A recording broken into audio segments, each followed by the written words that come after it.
రేపు ఏదైతే కొండగట్టు ప్రోగ్రాం ఉందో దానికి సాగర్ గారు కరీంనగర్ ఇన్ఛార్జ్గా ఉన్నారు. సో రేపు ఆ బాధ్యతలన్నీ రాజలింగం గారు, సాగర్ గారు, దామోదర్ రెడ్డి గారు, ప్రేమ్ కుమార్ గారు, అదేవిధంగా మహేందర్ రెడ్డి గారు, నేను అందరం మమేకమై రేపు యొక్క కొండగట్టు ఆంజనేయ స్వామి యొక్క ఆశీస్సులు జనసేన అధినేత శ్రీ పవన్ కళ్యాణ్ గతంలో కూడా 2009లో ఆ తర్వాత 2018లో కూడా అక్కడి నుండి మొదలుపెట్టడం జరిగింది. రెండు తెలుగు రాష్ట్రాలకు అక్కడి నుంచే ప్రచారం మొదలుపెట్టడం జరిగింది. అందులో భాగంగా ఆంధ్రప్రదేశ్లో ఏదైతే మనకు రిజల్ట్ వచ్చినా మీ అందరికి తెలిసిన విషయమే. అందులో భాగంగా ఆయన ఆశీస్సులు తీసుకోవడానికి ఆయన రేపు బయలుదేరుతున్నారు. మాదాపూర్ ఇంటి నుండి బయలుదేరుతారు పొద్దున 7 గంటలకి. అదేవిధంగా రాబోయే రోజుల్లో కూడా తెలంగాణపై దృష్టి పెట్టబోతున్నారు. నూతన కమిటీలు అయితే అదేవిధంగా అన్ని కమిటీలు రద్దు చేసి ఇప్పుడున్న కమిటీలు కొత్త కమిటీలు కూడా ఎన్నుకోవడం జరుగుతుంది. అది ప్రెసిడెంట్ గారు అతి త్వరలో నిర్ణయం తీసుకుంటారు. సో మిగతా అంశాలు ఏమన్నా సాగర్ గారు. అందరికీ నమస్కారం. Thank you so much for coming. First of all happiest మూమెంట్ని షేర్ చేసుకోవడానికి మేము తెలంగాణలో ఫస్ట్ టైం మేము ముందుకు వచ్చాము.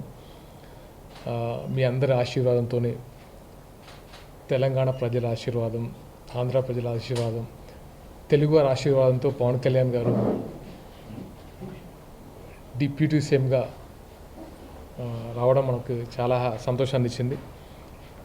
అంటే ఇది ఒక 15 సంవత్సరాల కళ అందరికీ. కళ్యాణ్ గారిని ఆ పొజిషన్లో చూడడానికి, అండ్ దాని వెనుక ఎన్ని అవమానాలు, ఎంత కష్టం, ఎంత నిబద్ధత అన్నీ ఉన్నాయి. దాని గురించి ఇప్పుడు మాట్లాడడం కంటే తెలంగాణలో ఫస్ట్ టైం గెలిచిన తర్వాత ప్రెస్ మీట్ పెట్టడం జరిగింది. And first of all thanks to ఇక్కడున్న రాష్ట్ర నాయకులకి, జన సైనికులకి అండ్ కార్యకర్తలకి. వీళ్ళందరూ వెళ్ళి ఆంధ్రాలో ఎవరికి వారు సొంతంగా ప్రచారం చేసి గెలుపులో భాగస్వామ్యమయ్యారు. అందరికీ మరొకసారి అభినందనలు, కృతజ్ఞతలు తెలుపుకుంటున్నాను. అండ్ దాంతోపాటు ఫస్ట్ టైం కళ్యాణ్ గారు డిప్యూటీ సీఎం అయ్యాక అధికారికంగా కొండగట్టుకు రావడం జరుగుతుంది. అండ్ రేపు మార్నింగ్ మాదాపూర్ ఇంటి నుంచి 7 to 7:30 మధ్యలో బయలుదేరి కొండగట్టు రీచ్ అవుతారు, 11 o'clock మధ్యలో. అండ్ పూర్తి భద్రత వలయం ఉంటుంది. తెలంగాణ వ్యాప్తంగా అభిమానులు, జన సైనికులు అండ్ కార్యకర్తలు, వీర మహిళలు అందరూ ఆయన కోసం వెయిట్ చేస్తున్నారు. ముఖ్యంగా తెలియజేయడం ఏమనగా ఆయన దీక్షలో ఉన్నారు అండ్ అమ్మవారి దీక్షలో ఉన్నారు కాబట్టి పోలీసులకు సహకరించాలని మనస్ఫూర్తిగా కోరుకుంటున్నాను. అండ్ మళ్ళీ ఒకసారి డిఫరెంట్గా ఇక్కడ ఒక మీటింగ్ పెట్టి అందరినీ పేరు పేరున కలవబోతున్నారు, అది కూడా దృష్టిలో పెట్టుకోవాలి. అండ్ జనసేన ఇక్కడ బలోపేతం చేయడానికి కళ్యాణ్ గారు ఒక సమావేశం పెట్టడం కూడా జరుగుతుంది. అండ్ జనసేన ఆల్రెడీ ఇక్కడ ఉంది. ఆఫ్టర్ ఆంధ్రప్రదేశ్ ఫలితాల తర్వాత ఇంకా బలంగా ముందుకెళ్తుందని అందరూ ఇక్కడ ఎక్స్పెక్ట్ చేస్తున్నారు, అలాగే జరుగుతుంది. అండ్ సమస్యల గురించి కూడా ఇక్కడ నాట్ ఓన్లీ కళ్యాణ్ గారిని చూడడానికే కాదు, అక్కడ ఉన్న లోకల్ సమస్యల గురించి కూడా చాలామంది వస్తున్నారు. ముఖ్యంగా సిరిసిల్ల ఇష్యూ గురించి కొంతమంది వచ్చి, చేనేత కార్మికులు వచ్చి వాళ్ళ ప్రాబ్లమ్స్ కూడా తెలియజేస్తున్నారు. అంటే సందర్భం కాకపోయినా ఎందుకు చెప్తున్నానంటే అక్కడ 8 ఆత్మహత్యలు చేసుకున్నారు. వాళ్ళందరూ వచ్చి మేము ఒక మెమోరాండం ఇస్తాము కళ్యాణ్ గారికి. ఎందుకంటే చేనేత వాళ్ళ గురించి కళ్యాణ్ గారు ఇంతకుముందు వచ్చారు సిరిసిల్ల. అండ్ మా ప్రాబ్లమ్స్ ఇప్పుడు కొంచెం పెద్దగా అయ్యాయి గవర్నమెంట్ తర్వాత. ఎందుకంటే ఈ 10 సంవత్సరాల కాలం కంటే ఇప్పుడు కొంచెం 6 నెలల్లోనే 8 ఆత్మహత్యలు చేసుకున్నారు. సో ఒకసారి మేము వినతి పత్రం ఇస్తామని కొంతమంది వచ్చారు. సో వాళ్ళది కూడా మేము కళ్యాణ్ గారి దృష్టికి తీసుకెళ్తాం. అంటే సంతోషం కాదు, సమస్యలు కూడా చెప్పుకోవడానికి చాలామంది ఉన్నారు కళ్యాణ్ గారితో షేర్ చేసుకోవడానికి. అండ్ ఫస్ట్ ఆఫ్ ఆల్ రేపు ఉన్న కొండగట్టు కార్యక్రమాన్ని అందరూ తెలంగాణ వ్యాప్తంగా సంబరాలు జరుపుకుంటున్నారు. ఎందుకంటే కళ్యాణ్ గారిని డిప్యూటీ సీఎంగా చూసి ఆ కళ నెరవేర్చుకోవడానికి అందరూ సంబరాలు చేసుకుంటున్నారు.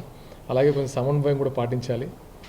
మిగతా విషయాలు ఏంటంటే అందరూ రాష్ట్ర నాయకులు అందరూ అక్కడ ఆర్గనైజ్ చేస్తున్నారు. వెళ్ళి నాకు తెలిసి ఇంకో 1-2 అవర్స్లో బయలుదేరి వీళ్ళందరూ అక్కడ ఆర్గనైజ్ చేస్తారు. అండ్ ఫర్దర్గా డెఫినెట్గా మీ ముందుకు చాలా విషయాలు తెలియజేస్తాం. ఎందుకంటే పార్టీ బలోపేతం గురించి కానీ లేకపోతే ఇక్కడ నాయకత్వం గురించి కానీ అన్ని విషయాలు త్వరలో మీ ముందుకు తెలియజేస్తాం. అండ్ మరొకసారి thank you so much for coming. Thank you. అంటే ఇప్పుడు అక్కడ ఆంధ్రప్రదేశ్లో జనసేన సాధించిన అఖండ విజయం హిస్టారిక్ విన్, ఇండియన్ హిస్టరీలోనే ఇప్పుడు ఎక్కడ లేనంత గొప్ప విజయాన్ని జనసేన సాధించి పవన్ కళ్యాణ్ గారు డిప్యూటీ సీఎం అయిన దాని తాలూకు ప్రభావం తెలంగాణ రాజకీయాల్లో ఏ విధంగా ఉంటుందని మీరు అనుకుంటున్నారు? డెఫినెట్గా సార్. యాక్చువల్గా మీరు అన్నట్టు కళ్యాణ్ గారు ఎప్పుడో చెప్పారు, జనసేన రాజకీయాలు లేకుండా రెండు తెలుగు రాష్ట్రాలు ఉండవని ఆయన ఎప్పుడో చెప్పారు. దానిలో భాగంగా ఫస్ట్ రాష్ట్రాన్ని ఆంధ్రప్రదేశ్లో తన మార్కెంటో చూపించారు. అంటే అవుట్ ఆఫ్ 21కి సీట్స్ కొట్టి అంటే ఎన్డీఏలోనే ఒక ప్రభావితం చేశారు. అలాగే తెలంగాణలో కూడా ఆయన మార్క్ ఉంటుంది. అంటే రాజకీయాలు కొత్త అంటే ఆయన మార్పు ఏదైతే కోరుకున్నారో అది సాధించి చూపెట్టారు. డెఫినెట్గా తెలంగాణలో కూడా అది ఎక్స్పెక్ట్ చేస్తున్నాం సార్. మున్ముందు అంటే ఇప్పుడు చాలా తక్కువ టైం, ఆల్మోస్ట్ 1 మంత్లోనే కార్యాచరణ జరుగుతుంది. ఇంకొక 1 మంత్లో డెఫినెట్గా దీనికి సంబంధించిన కార్యాచరణతో ముందుకు తీసుకెళ్తారు కళ్యాణ్ గారు. క్యాడర్ కూడా చాలా ఎక్స్పెక్ట్ చేస్తున్నారు. నాట్ ఓన్లీ దట్, తెలంగాణ వ్యాప్తంగా నాకు ఫోన్స్ వస్తున్నాయి అంటే జాయినింగ్స్ అవ్వడానికి కానీ అంటే జనసేన విజయం ఏదైతే ఉందో అది తెలుగు రాష్ట్రంలోనే కాదు, ఆల్మోస్ట్ టోటల్ భారతదేశంలో ఒక ప్రభావం చూపింది కళ్యాణ్ గారి రాజకీయ మార్క్. అండ్ ఆ హోప్తోనే తెలంగాణలో కూడా ఇలాంటి నాయకుడు కావాలి, ఇలాంటి నాయకత్వం మాకు కావాలని చాలామంది ఎక్స్పెక్ట్ చేస్తున్నారు. దానికి తగినట్టుగానే కార్యాచరణ ఉంటుంది. మున్ముందు డెఫినెట్గా జనసేన చాలా బలంగా తెలంగాణలో పార్టిసిపేట్ చేస్తుంది.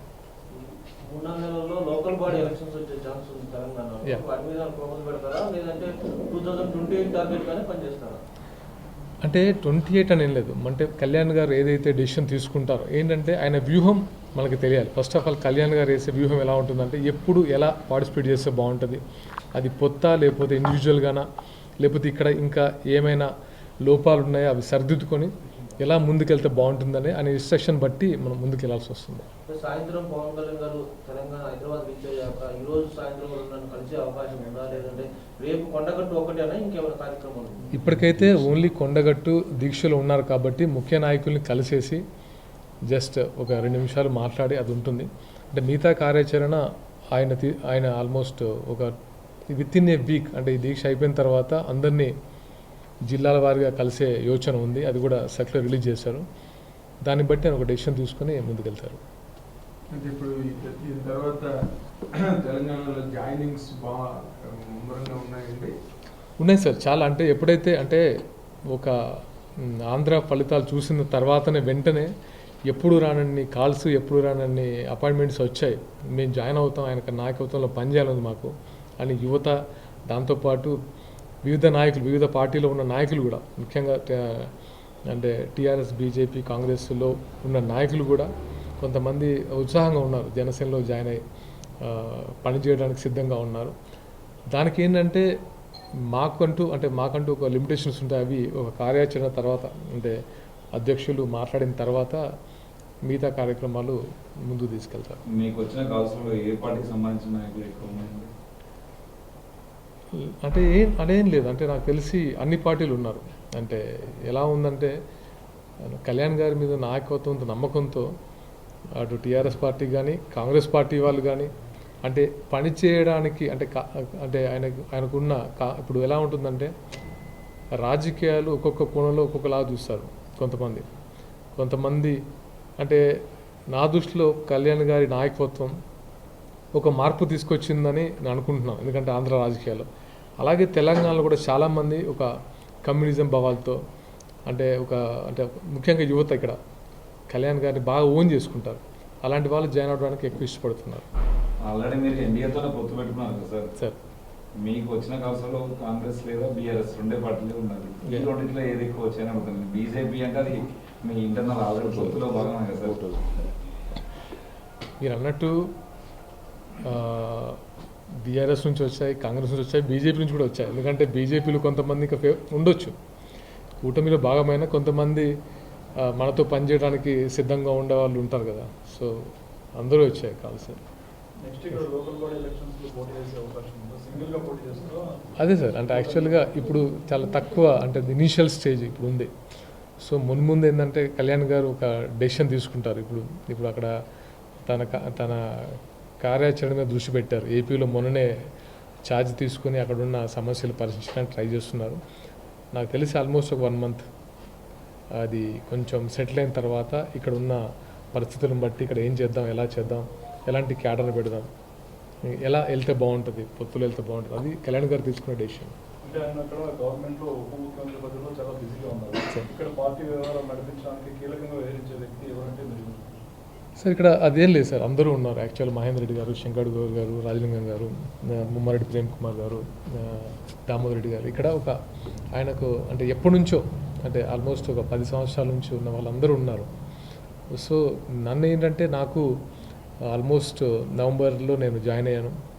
ఆయనతో ఎప్పటి నుంచో జర్నీ ఉన్నా, పార్టీలో మాత్రం ఒక నవంబర్లో నేను జాయిన్ అయ్యాను.